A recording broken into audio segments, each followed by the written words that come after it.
Assalamualaikum warahmatullahi wabarakatuh.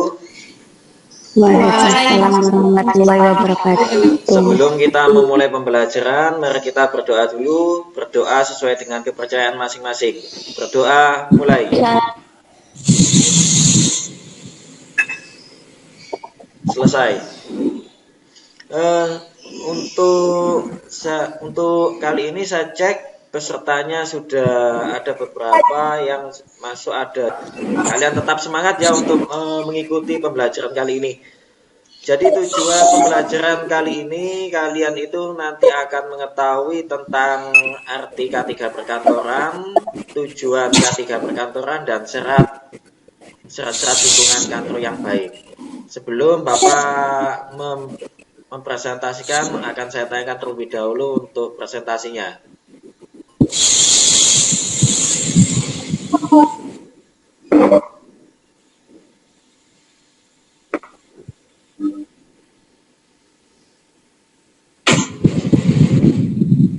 Nah, untuk kali ini materinya yaitu tentang K3, tujuan K3 dan syarat lingkungan kerja.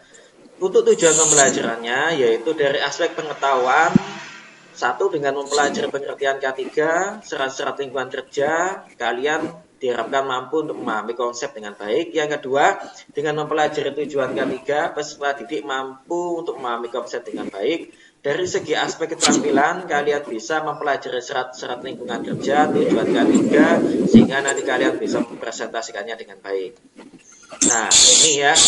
Coba kalian amati, kalian nalar, setelah itu kalian presentasikan atau komunikasikan.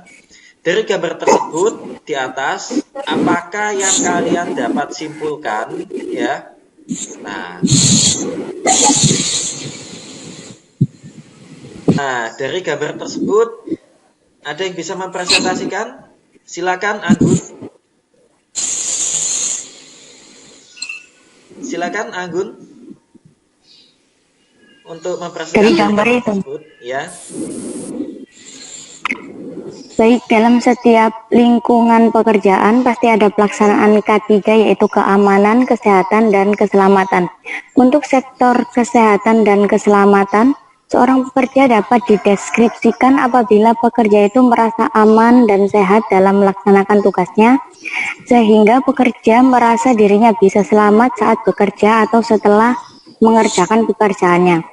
Dari sektor keamanan sendiri merupakan unsur penunjang terciptanya suasana aman secara material maupun non-material. Nah, dari gambar tersebut bisa kita lihat terdapat contoh unsur penunjang yang bersifat material seperti kacamata, masker, sarung tangan, rompi, sepatu pelindung, helm, dan pelindung telinga. Kemudian tujuan dari penggunaan penunjang itu sendiri ialah untuk mengurangi angka resiko terjadinya kecelakaan serta meningkatkan produktivitas dan efisiensi.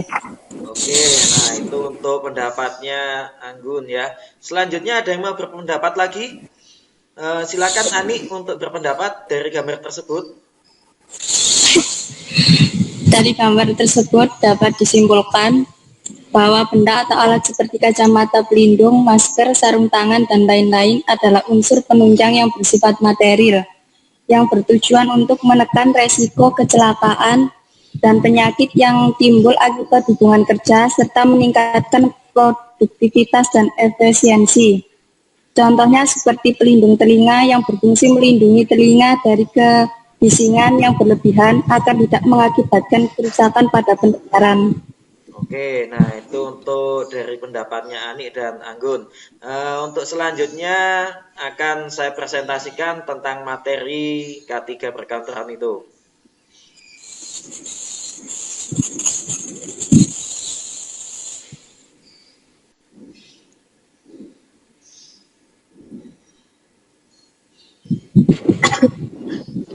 Nah, ini ya, dari gambar tersebut memang kalau kita perhatikan ada beberapa penunjang pada waktu kita bekerja supaya terjadi keselamatan, yaitu antara lain kacamata pelindung, masker, sarung tangan, sepatu pelindung, helm pengaman, pelindung telinga, dan rompi untuk pengamanan ini. Itu semuanya digunakan supaya nanti pada waktu bekerja tidak terjadi kecelakaan. Nah, pengertian K3 sendiri yaitu ada keamanan, ada kesehatan kerja, dan ada keselamatan kerja. Di mana untuk keamanan kerja yaitu unsur penunjang yang terciptanya suasana kerja yang aman baik secara material maupun non-material. Kesehatan kerja, bagian dari ilmu kesehatan sebagai unsur yang menunjang jiwa raga dan lingkungan kerja yang sehat. Kesehatan kerja meliputi kesehatan jasmani dan kesehatan rohani. Untuk selanjutnya yaitu keselamatan kerja sebagai ilmu pengetahuan yang penerapannya sebagai unsur-unsur penunjang agar seorang karyawan selamat saat sedang bekerja dan setelah mengerjakan pekerjaannya. Syarat lingkungan kerja yang aman antara lain, yang pertama adanya pembagian tugas dan tanggung jawab. Yang kedua, adanya peraturan kerja yang fleksibel. Yang ketiga, adanya hubungan sosial yang baik antara perusahaan dan masyarakat setempat. Dan yang keempat, adanya prosedur kerja sesuai dengan SOP, standar operasional prosedur. Nah, tujuan ketiga yaitu keamanan, kesehatan, dan keselamatan kerja adalah demi tercapainya keselamatan karyawan saat sedang bekerja dan setelah bekerja. Imbas dari karyawan yang selamat adalah suatu keuntungan bagi perusahaan dan karyawan itu sendiri. Nah, dari sini Bapak akan saya membentuk kelompoknya tetap seperti minggu yang kemarin ya. Silakan ada yang dipresentasikan dari kelompok yang pertama. Kelompoknya Maulidia. Silakan Maulidia. Pelaksanaan keamanan, kesehatan, dan keselamatan kerja K3 di setiap tempat kerja termasuk di sektor kesehatan. Untuk itu kita perlu mengembangkan dan meningkatkan K3 di sektor kesehatan dalam rangka menekankan serendah mungkin resiko kecelakaan dan penyakit yang timbul akibat hubungan kerja, serta meningkatkan produktivitas dan efisiensi. Pelaksanaan keamanan, kesehatan, dan keselamatan kerja K3 di setiap tempat kerja termasuk di sektor kesehatan. Untuk itu kita perlu mengembangkan, meningkatkan K3 di sektor kesehatan dalam rangka menekan serendah mungkin resiko kecelakaan dan penyakit yang timbul akibat hubungan kerja serta produktivitas dan efisiensi. Keamanan kerja adalah unsur-unsur penunjang yang terciptanya suatu kerja aman baik secara material maupun non-material. Unsur penunjang yang bersifat material adalah baju kerja, helm, kacamata, sarung tangan, dan sepatu. Sedangkan unsur penunjang yang bersifat non-material adalah buku petunjuk penggunaan alat rambu-rambu, isyarat, bahaya, himbauan pada petugas keamanan. Kesehatan kerja adalah bagian dari ilmu kesehatan sebagai unsur yang menunjang jiwa, raga, dan lingkungan kerja sehat.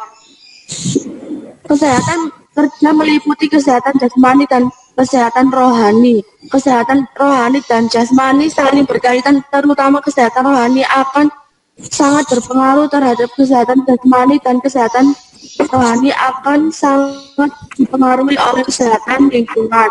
Keselamatan kerja hanya dapat dideskripsikan sebagai keadaan di mana seseorang merasa aman dan sehat dalam melaksanakan tugasnya. Oke, jadi kesimpulannya ya, kesimpulan untuk materi kali ini bahwasannya untuk K3 memang itu harus kita terapkan baik di lingkungan industri maupun di lingkungan kantor. Sehingga nanti pada waktu kita bekerja itu tidak mengalami kecelakaan. Dan juga untuk hal ini kesehatan kerja dan keselamatan kerja itu juga harus diperhatikan baik dari non material maupun material itu. Untuk selanjutnya tugas nanti akan saya berikan di Google Form seperti biasanya. Kalian akan mengerjakan dan akan mengetahui untuk hasilnya secara masing-masing. Untuk materi selanjutnya yaitu tentang menganalisis ya. Untuk materi selanjutnya yaitu tentang menganalisis perlengkapan kantor. Ada yang ditanyakan dari sini? Ada yang tanyakan? Kalau memang tidak ada, Bapak akhiri. Terima kasih. Assalamualaikum warahmatullahi wabarakatuh. Waalaikumsalam Waalaikumsalam warahmatullahi wabarakatuh.